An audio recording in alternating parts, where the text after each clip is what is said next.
My dear students, very good morning. मैं doctor Rosy Shah. आज मैं आपको मानवाधिकारों का विभिन्न जो प्रकार हैं, जो उनका वर्गीकरण है, उसके बारे में बताने जा रही हूँ। मानवाधिकारों का वर्गीकरण। मानवाधिकारों का वर्गीकरण अनेक प्रकार से किया जाता रहा है। इस संबंध में ये ध्यान रखना ज़रूरी है कि मानवाधिकारों का अंतर्राष्ट्रीय कानून इस बात पर बल देता है कि सभी मानवाधिकार सार्वभौमिक तथा एक दूसरे से संबंधित हैं। इनमें से किसी को भी दूसरे की तुलना में हम कम या अधिक महत्वपूर्ण नहीं कह सकते हैं। इसके बाद भी सभी मानवाधिकारों को कुछ प्रमुख भागों में विभाजित करके हम समझ सकते हैं, स्पष्ट कर सकते हैं। अब इन प्रकारों को मैं आपको समझाने जा रही हूँ। सबसे पहले संस्थापित तथा सामाजिक अधिकार।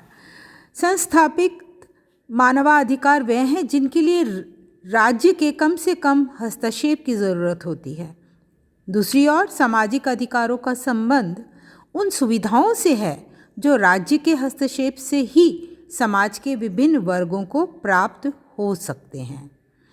अगर मैं सरल शब्दों में कहूँ तो संस्थापित अधिकारों का संबंध राज्य के उन दायित्वों से है जिनके द्वारा लोगों को कुछ विशेष व्यवहारों और दशाओं से बचाया जाता है, जबकि सामाजिक अधिकार व्यक्ति को एक सम्मानित जीवन व्यतीत करने की गारंटी देते हैं। उदाहरण के लिए किसी पर लगाए गए अभियोग का निष्पक्ष मूल्यांकन करना, न्याय प्रणाली, पुलिस व्यवस्था, प्रशासन को सक्रिय बनाए रखना तथा एक निष्पक्ष मतदान प्रक्रिया को विकसित करना तथा राज्य द्वारा किए जाने वाले वे कार्य जिनके लिए राज्य के हस्तक्षेप की आवश्यकता होती है। दूसरी ओर सामाजिक अधिकार वह होते हैं जिनका संबंध बिना किसी बाधा के लोगों द्वारा अपनी मौलिक आवश्यकताओं को पूरा करने की सुविधाओं से होता है।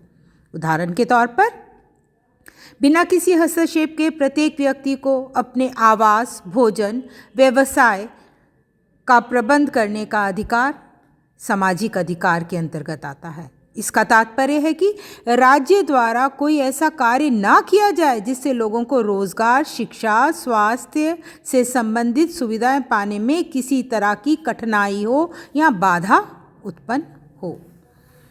अब मैं बताऊंगी आपको नागरिक, राजनैतिक, आर्थिक तथा सांस्कृतिक आधार।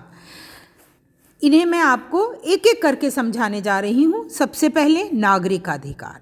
नागरिक अधिकार वे हैं जिनका संबंध व्यक्तियों के जीवन, स्वतंत्रता और सुरक्षा से होता है।